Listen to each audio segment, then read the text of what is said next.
Assalamualaikum warahmatullahi wabarakatuh. Halo semua.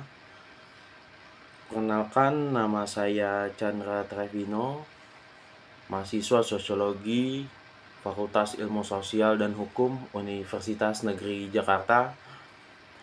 Di sini dalam membuat video ini saya akan menyelesaikan tugas ujian tengah semester mata kuliah Strategi Pengembangan Masyarakat. Hari ini juga kita akan membahas topik yang penting yang menyangkut arah kebijakan nasional kita, yaitu mengenai analisis kebijakan dan antara. Mungkin sebagian besar dari kita sudah sering mendengar nama yang disebut baik di berita, seminar, atau bahkan dalam diskusi publik. Tapi apa sih sebenarnya dan antara? Apa juga yang menjadi isi kebijakan? Dan yang paling penting, bagaimana dampaknya bagi masyarakat dan masa depan negara kita? Oke, sebelum masuk kita ke dalam isi analisis ini, mari kita pahami dulu maksud dan tujuan dari video ini.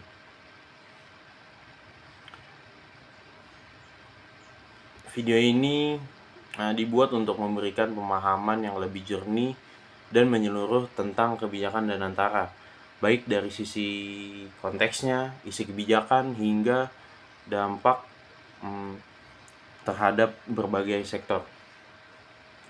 Tujuan utamanya adalah mengajak kita semua untuk tidak hanya mengetahui tapi juga mampu menilai kebijakan ini secara kritis namun tetap objektif.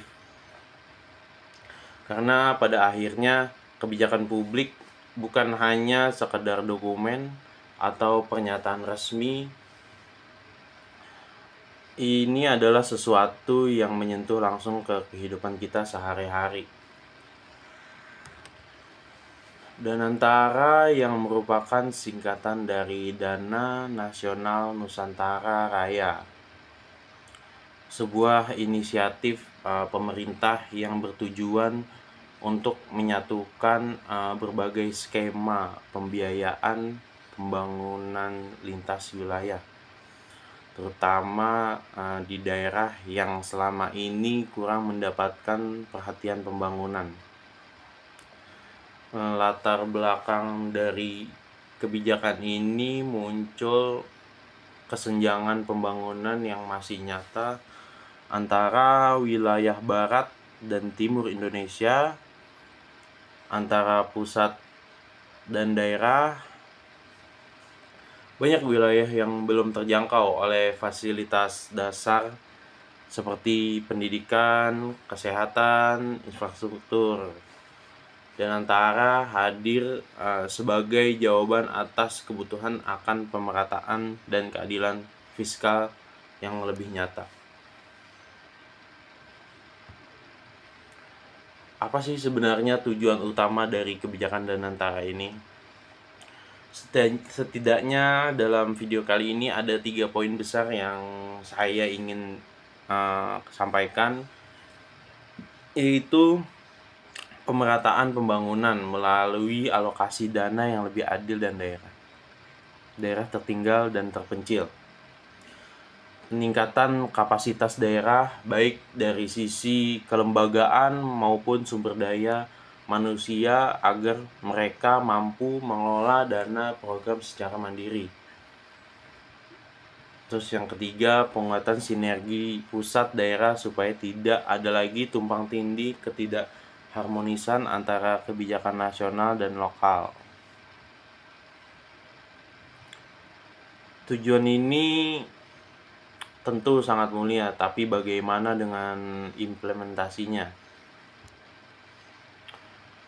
Kebijakan dan antara mengatur tentang tata kelola dana yang bersumber dari APBN, namun dikelola bersama dengan pemerintah daerah melalui mekanisme koordinasi lintas sektoral. Program-program yang masuk dalam skema Danantara mencakup pembangunan infrastruktur dasar, pemberdayaan ekonomi lokal, dan pelatihan tenaga kerja, dan penguatan layanan publik. Salah satu strategi unik dalam Danantara adalah pendekatan berbasis data spasial dan pemetaan kebutuhan daerah secara real time. Ini dilakukan untuk memastikan bahwa pembangunan atau program yang diberikan benar-benar sesuai dengan kondisi lapangan. Namun, strategi sebaik apapun yang tetap membutuhkan eksekusi yang cermat dan pengawasan yang kuat, karena tanpa itu kebijakan hanya akan menjadi wacana tanpa dampak nyata. Sekarang kita masuk ke bagian yang lebih dalam, yaitu mengenai analisis kritis terhadap kebijakan Danantara. Di satu sisi, kebijakan ini menunjukkan niat baik pemerintah dalam menjawab ketimpangan pembangunan. Alokasi dana yang lebih fleksibel dan berbasis kebutuhan lokal adalah langkah maju. Namun, ada beberapa tantangan yang perlu kita waspadai. Yang pertama, potensi tumpang tindih anggaran dengan program lain yang sudah ada, seperti dana desa atau dana alokasi khusus. Yang kedua, ada kesiapan sumber daya manusia di daerah dalam mengelola dana secara transparan dan efektif. Yang ketiga, sistem pengawasan dan evaluasi yang masih lemah. Selain itu, pertanyaan kritis yang perlu diajukan adalah sejauh mana sih suara masyarakat lokal benar-benar dilibatkan gitu dalam penyusunan program Danantara di daerah mereka.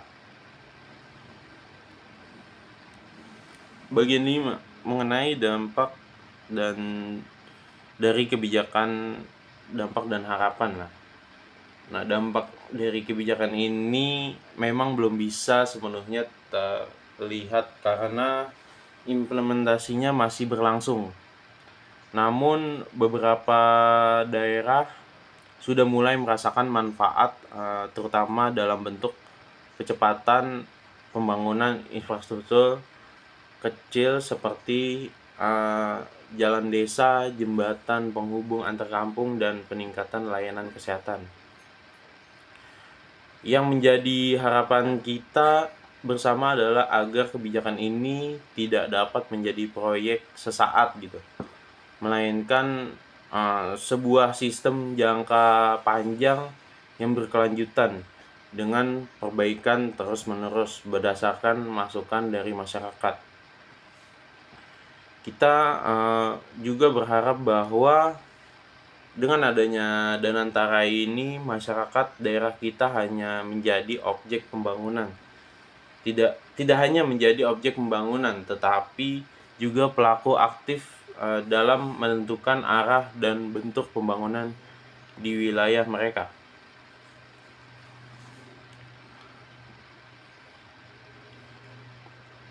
Nah, dalam video ini kita juga udah banyak nih hal dalam video ini, mulai dari latar belakang, tujuan, isi kebijakan, hingga analisis kritis terhadap kebijakan Danantara.